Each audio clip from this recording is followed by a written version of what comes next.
Okay, on today's episode of Honors Chemistry, we're going to pick up with electron configuration of ions. That's starting on slide 6, I believe it is. We looked yesterday at configurations of the elements, which you already knew. It was a nice review. But what happens when they gain and lose electrons? Now you got ions. And where do those electrons come from? We'll start out looking at the representative elements, which remember basically is the S block and the P block. We'll do the D block on the next slide. So the main idea is to get to a stable configuration. Last chapter we saw they could do some rearranging in the D block to get to a stable configuration. The other major way to get to that is to gain or lose electrons, react with somebody. The best configuration, of course, is S2P6, you see right here, which is isoelectronic with a noble gas. That means having the same electron configuration. So if you have an element that ends in, say, an S2P5, one electron short of a full shell, much like Amelia, it will do everything in its power to try to gain one electron. So if it finds an atom that has a free electron, it'll grab it and get up to that P6 configuration. Since it gained an electron, it forms a negative charge. If you have a P4, you're going to gain 2 electrons to get to a full charge, a full shell. If you have nonmetals will do that. Nonmetals tend to gain electrons. If you have a metal, it's going to lose electrons instead. Now, if you have those S's and P's there, which ones do you give away first, though? Remember the shielding effect and the penetration ability of s orbitals. S orbitals have that little lump of electron density inside the lower level shield. So since s electrons get less shielded, they're more tightly held. So the p electrons are the ones that are going to get pulled off first. So if you're in a position where you have an S2P something or other, and you want to give away electrons because you have a metal, give away the P electrons and then the S electrons. Usually that's not a worry because you're going to give them all away and go down to the previously full shell. If I give away my S2P whatever, the shell's gone and the previous shell is already full. You got your noble gas core. It's a sneaky way of getting back to the noble gas. But there are some cases, especially with the bigger atoms at the bottom of the periodic table, where they'll give away the P's and leave the S's behind. So let me leave the PowerPoint for a moment and, oops, there we go. Go to, well, my high-tech paint here, and I have a few example problems. So here's phosphorus, neon core 3s2, 3p3. I know these should be superscripts, but paint is stupid. So this is a non-metal. It's going to gain electrons. S2 is full. That P3 is not full. So what we're going to do is we're going to, oops, I didn't want to do that. I want to do this. We're going to give away those, should have a darker line, but that's all right. I can fix that. Whoops. Give away those, add to those 3 electrons to get to a P6, which means I've gained 3 electrons, which gives us a 3 negative charge. My handwriting's not much better when I'm writing on the screen. So phosphorus will form a 3 negative ion, which you memorized already, but now you see why. And the configuration of the phosphide ion is 3s2, 3p6. That's what you're going to do for any non-metal. You're going to gain whatever electrons to fill the P something up to a P6. The next one we have magnesium, a metal ion. Again, notice these are main group elements or representative elements. So let me try that again. Magnesium has neon core 3s2. To fill that up, you need to gain 6 electrons to fill the P6. Not going to happen. This is a metal. Metals don't do that anyway. So instead what it's going to do is give away those 2 electrons in 3s, which means now all you got is a neon core.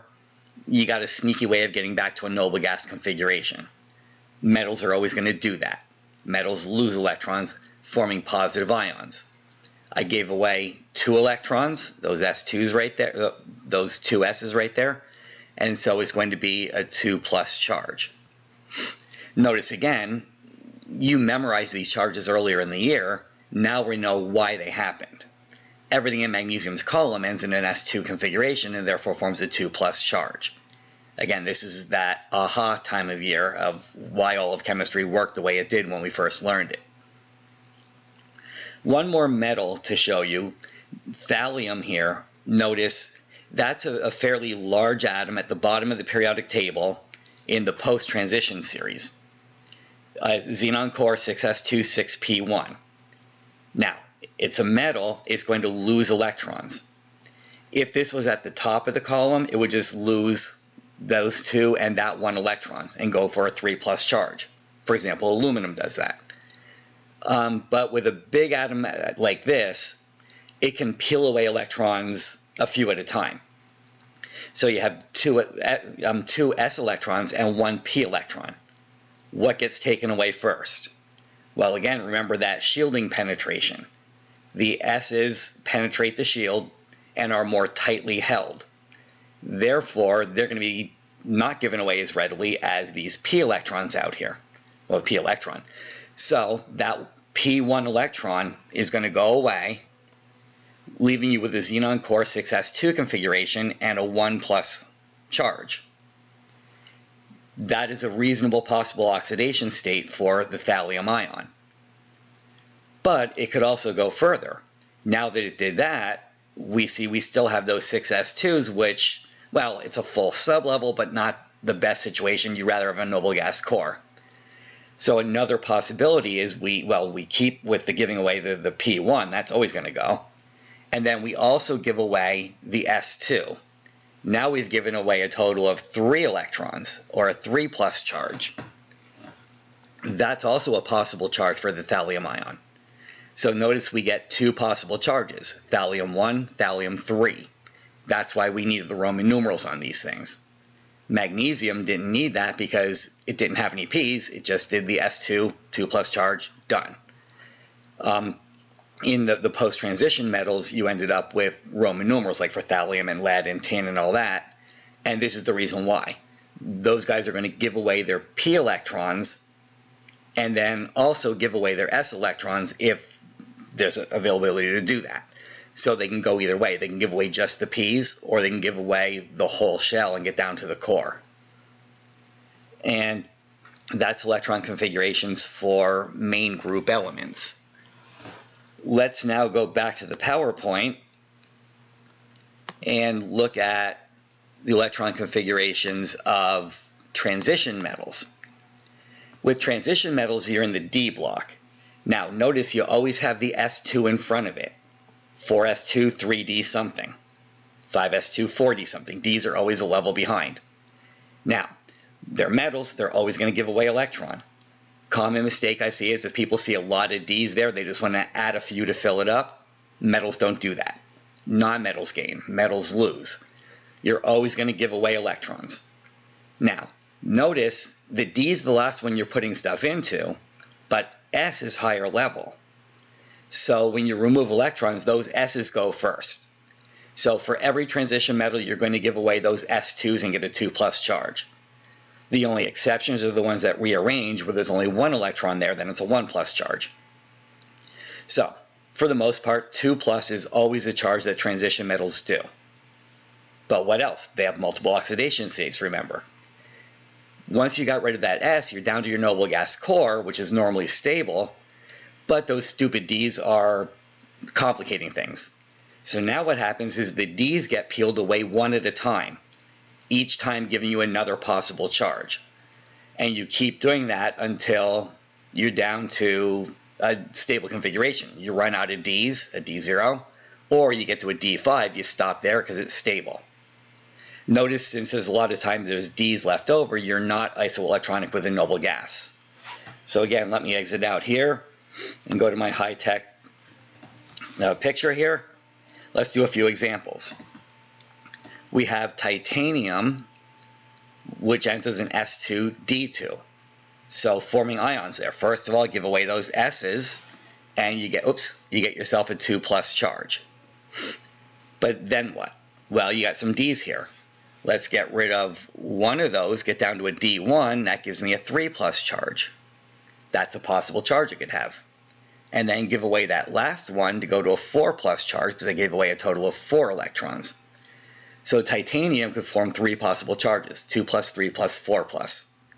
Now, by the way, these are theoretical charges. The real elements don't do every one of these necessarily, but these are the possibilities that nature has to choose from.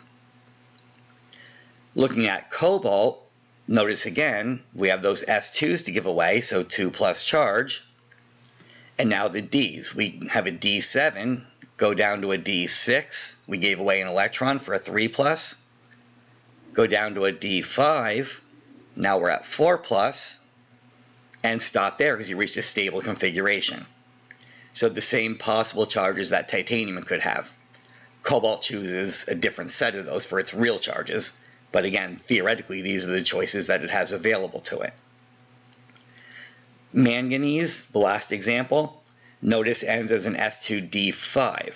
So we start out giving away those S2s again for a 2+ charge. And now D5 is already stable, so don't mess with it. And so manganese can only do a 2+ charge. It does have other oxidation states, but those are in polyatomic ions.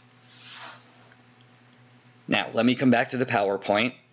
I'm running low on time here. My program only lasts 15 minutes. I don't know how long I have left. I wasn't paying attention. Your classwork to do and turn in by tonight, so I'll check it tomorrow morning, is these problems you see on the PowerPoint. On slide 6, find the configurations of these representative elements, given the charges. And then on slide 7, given these transition metals, tell me what possible charges they could have. Again, I'll post this, and if you have questions, you can ask me and I'll help walk you through it.